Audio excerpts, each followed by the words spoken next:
We are the biggest selling female group ever.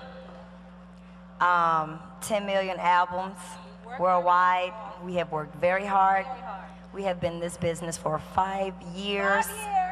And we are broke as broke can be. Trust me, you can sell 10 million albums and be broke if you have greedy people behind you. 30 years ago, TLC dropped their highly anticipated sophomore album called CrazySexyCool. It became an album that changed the course of R&B, and one of my favorite albums in general. It was only a matter of time I talked about this project. But instead of a proper album review, let's talk about the entire era. Because I've seen a ton of eras that shaped album cycles. This one was one of the messiest eras in music. So I'm going to go through it all. So without further ado, this is CrazySexyCool, the album that broke TLC. Before we begin, if you want to see music bios or more good videos like this, hit the subscribe button. Also, I've started a Patreon account. On here you get more copyrighted material and they'll be uploaded 48 hours prior to YouTube. If you want to support or visit, link is in the description. And without further ado, on to our feature presentation.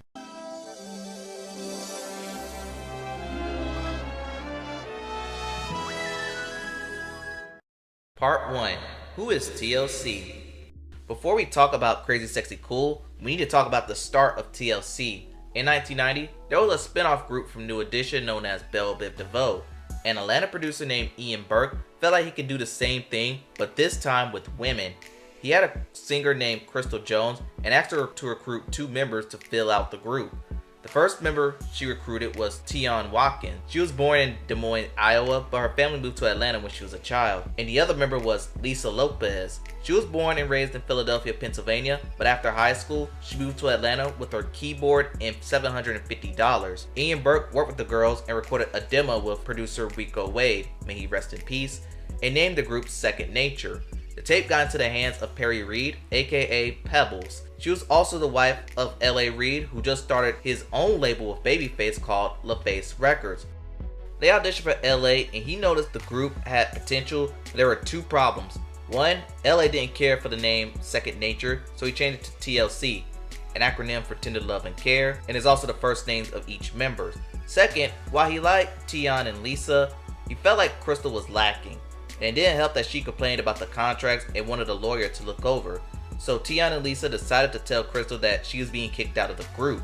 So she basically said, you know, one can mess it up for everybody. And then we were like kind of not listening. And then she was like, I said one can f it up for everybody. We was like, oh, so kick her out. So we had to kick this girl out her own group, child. And it's just the way Lisa said it that was hilarious as hell. So we go over to the girl's house. She said, girl, I got some good news and some bad news. And I'm looking at her like, where the hell you going with this? And she was like, the good news is Pebbles wants us in the group. But the bad news is, girl, she don't want you in the group no more. And she did like that. And my dumb was like, ah, like obnoxious, loud. Right. And the girl just looked, and I was like, damn. And I was like, wait, I'm laughing all loud in this girl face in her house. Then I looked at her, and she just got up and opened the door. So we all, hey, hell yeah. The bad news didn't stop there. Sometime after this, Lisa found out that her father was killed back in Philadelphia. Lisa would struggle with alcoholism after dealing with this tragedy. The pair made their professional debut on the Damian Dame self-titled album on an interlude called 60 Seconds, but LA knew TLC needed another member, and he didn't have to look far. One of the background dancers for Damian Dame was named Rozonda Thomas. After finding out that she could sing, she was added as the 3rd member of TLC. But LA wanted to keep the name TLC and not renaming it to TRL. So the girls came up with nicknames for themselves. For Tion, she became known as T-Boz as a take on Tion the Boss. Lisa was now known as Left Eye, as her boyfriend at the time noticed that her left eye was slightly bigger than her right. And Rozonda will be known as Chili, a nickname given by Lisa. Part 2. Trouble with Pebbatone. In 1992, TLC released their debut album, Ooh, on the TLC tip. This spawned hits like Ain't Too Proud to Beg, Baby Baby Baby, What About Your Friends, and Hat to the Back. The album was very successful, going quadruple platinum. It will become the opening act for MC Hammer's tour, but it will be here where Chili and Left Eye found out that their groupmate was battling sickle cell disease. For T-Boz, this was no secret as she's been battling the disease since she was a child, and in most cases, sickle cell is treatable but non-curable. She's been in and out of the hospitals in her entire life, and at one case was said not to make it to 21. The rest of the members had to cancel dates to cope with T-Boz's ailments. Over time, TLC wasn't getting their just due financially. Already mentioned LaFace, but we didn't mention Pebbatone. Pebbatone is a management company that is signed to LaFace, which TLC is signed to. And one thing you should know about management deals, that they see their money before you do. Management deals, gotta love them. The only thing that they got were Jeeps, and TLC was starting to feel suspicious about this and now wanted out of Pebbles management. They ended up reaching a settlement buyout to remove Pebbles from the management and keeping their name since, well, Pebbles owned that as well. Part 3. Burning down the house. During this time, Lisa met Atlanta Falcons wide receiver Andre Rison. Rison was a talented wide receiver. One would say he was going to be the next Jerry Rice. And while he had the talent like Jerry Rice, he didn't quite have the work ethic of Jerry Rice. They met at room 112 where the players dwell, and it was a simple one dance, and after the night ended, they went to his house, his most prized possession at the time, and never left. And while they were madly in love, she wasn't liked by his family. It felt like he should have focused on his NFL career, and the relationship could result in negative publicity later on. Their relationship was rocky to say the least. There were signs of infidelity on Andre's part and events of DV on both parts. There were also signs of jealousy on Andre's part according to Lisa, and this leads us to the house burning incident. Sources differ depends on who's telling the story, but the press made us to believe that Lisa went to Andre's room and found a number of shoes. Lisa was looking for a size 4 in women for her, and there was none. Lisa got fuming mad, took the shoes, placed them in the bathtub, and burned. But according to Lisa, both parties were out partying separately, and when they got home, they got into a huge argument which ended up physical. Andre left the house, she got mad, put the shoes in the bathtub, and lit it on fire.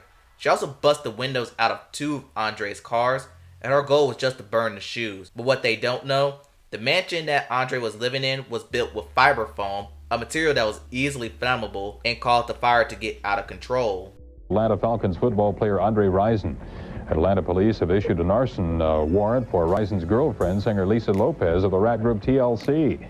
Police refuse to give any details, but say the fire began early Thursday after an altercation at the house.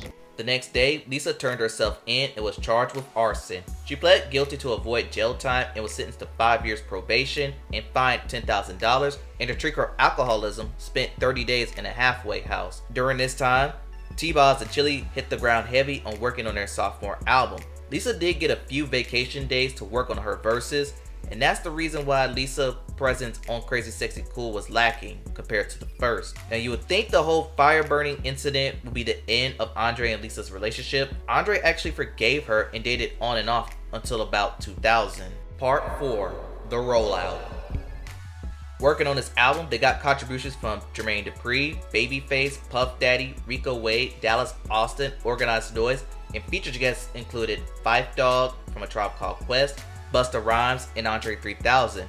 And this takes us to October 31st, 1994. That day, TLC released the official lead-off single, Creep. The song was supposed to be a 1994 summer jam, but wasn't for obvious reasons. Written by Dallas Austin, the song underwent a ton of experiments. Dallas thought the song was too country. Luckily, T-Boz was able to make it her own. L.A. Reid felt like the song couldn't stand on its own as a single, but overruled by Clive Davis. Another person who hated the song was Lisa. She didn't like the song's content on cheating, and it didn't resemble her and Andre's relationship at the time. After the fire, their relationship was in recovery, and there were 3 different videos for this one song alone. The first one was shot the day Lisa burned down the house, and afterwards the video was trashed. The second version was more choreographed, but the label still hated it. Then TLC watched Salt-N-Pepa's video for None of Your Business, and a light bulb hit. Using that video as inspiration, version 3 was shot and it was a success. Remember when I said Lisa hated Creep? Even though she recorded a rap verse for a remix, she also hated the video. She threatened to protest the video by duct taping her mouth.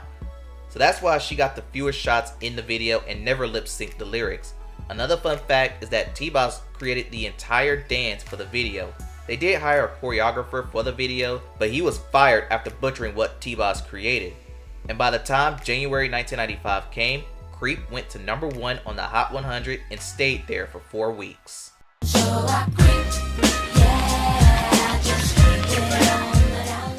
On November 15th, 1994, CrazySexyCool was released, but the album got off to a slow start. It debuted at number 15 on the Billboard 200 with only 77,000 sold first week. But thanks to the press and future singles, that number will only grow. The next single was Red Light Special, released in February 1995. Written by Babyface, the song was praised for its sultry and steamy vibe. There were 3 different versions of this video, each version sexier and racier than the previous. But the main version featured the girls playing strip poker, Lisa as a pimp at a brothel, but in the video introduced us to an actor named Boris Kodjoe. The song had a B-side rarity called My Secret Enemy. This song was a Left Eye solo song where she highlights her tumultuous 1994, but back with Red Light Special, the song went to number 2 on the Hot 100. Baby, it's yours. The third single will be the song that changed TLC's careers forever. In May 1995, Waterfalls was released. The song was written and produced by the Organized Noise, and fun fact, CeeLo Green contributed with background vocals in this song. The song, and perhaps the video, gives us 2 scenarios on Fast Living. First verse, T-Boz tells the story of a young mother and son. She wants her son to have all the love she can give him, but he wants to go out and gangbang. Eventually that lifestyle got him into some serious trouble and an inevitable outcome. In verse 2, this scenario highlights a man who's obsessed with sex and can't resist temptation. Eventually he gets caught up and contracts HIV. Lisa then tells listeners about taking responsibility for your own actions, but didn't notice at the time, it also highlights her past with Andre Rison. The song was a massive success, going #1 in the summer of 1995. The video won Video of the Year at the 1995 VMAs, becoming the first African American man or woman to receive that honor. They had one more single released, was Diggin on You. This one was also written by Babyface, as it serves as a hookup jam. Not much to the video, as it was just a live performance in somewhere in Vegas. But that song also peaked in the top 10.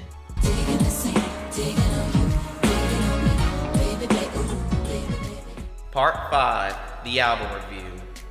I contemplated many times on whether I should put this segment in this video or separate it into its own video, but I ultimately decided to place it here. But instead of going through every track, I'm going to exclude the singles as we already talked about them. So with that being said, let's talk about CrazySexyCool, the album. The intro is performed by Phife Dawg from A Tribe Called Quest with ad-libs by Andre 3000, which he raps. He shouts out Chili, who rides a Lexus that she doesn't own and wearing a hot pink suit. How about T-Boz walking in with the ill short haircut? But Andre says, what about Left Eye? She's a dime piece. But Phife says she's a little hood. It serves as an introduction to T-Boz, Left Eye, and Chili.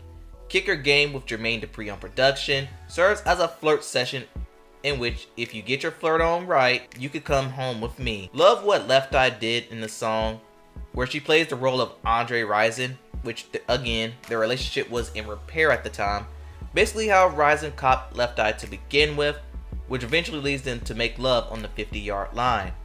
Case of the Fake People is a song that warns people within your circle willing to take you down. The song interpolates the OJ's Backstabbers, and this is the funky version of What About Your Friends. CrazySexyCool interlude brings us to T-Boz explaining what CrazySexyCool means with ad-libs from Periwinkle Combs. It's something every man wants. It's a girl who's funny, performs well in the bedroom, and when the guys comes around, she could kick it. That's basically who T-Boz, Chili, and Left Eye are. Let's Do It Again is a Babyface sex jam on how they want to do it and how they could do it all night long. And that's what this song's basically about. Sex. Nothing more, nothing less. But this one is indeed a filler. On If I Was Your Girlfriend, TLC decided to flip a Prince classic.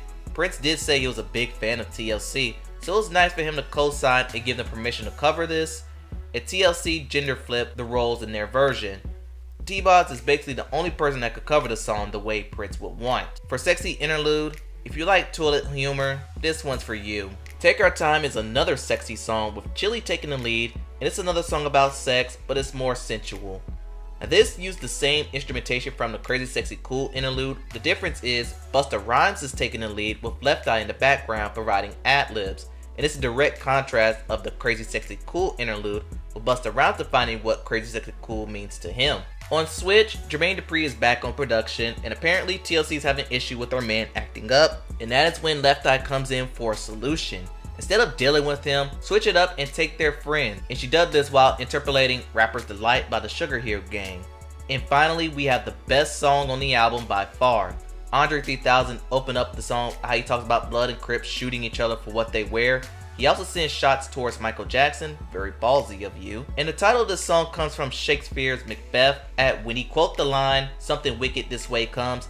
At that point in the play, he was already a traitor and a murderer. And T-Boz interpolates this in her first verse.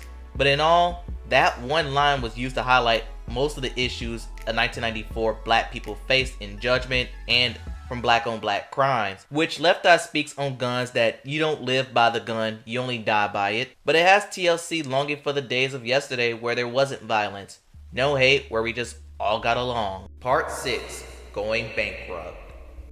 CrazySexyCool was a massive success despite never going #1 on the Billboard 200. The album sold over 11 million copies in the United States alone, giving it a diamond certification, and it will also sell 15 million worldwide. At the Grammys, the group won Best R&B Album and Best R&B Vocal Performance for a Duo or Group for Creep. But after the ceremony, the group held a press conference and let the world know that they were broke. We are the biggest selling female group ever. 10 million albums worldwide. We have worked very hard. We have been in this business for 5 years. And we are broke as broke can be. Trust me, you can sell 10 million albums and be broke if you have greedy people behind you. The group filed for Chapter 11 bankruptcy months before, but how can this be? They had 2 #1 hits, an album that sold over 10 million. Why are they broke? Now it is time everyone has been waiting for, so get your calculators and math skills and prepare for what's about to come.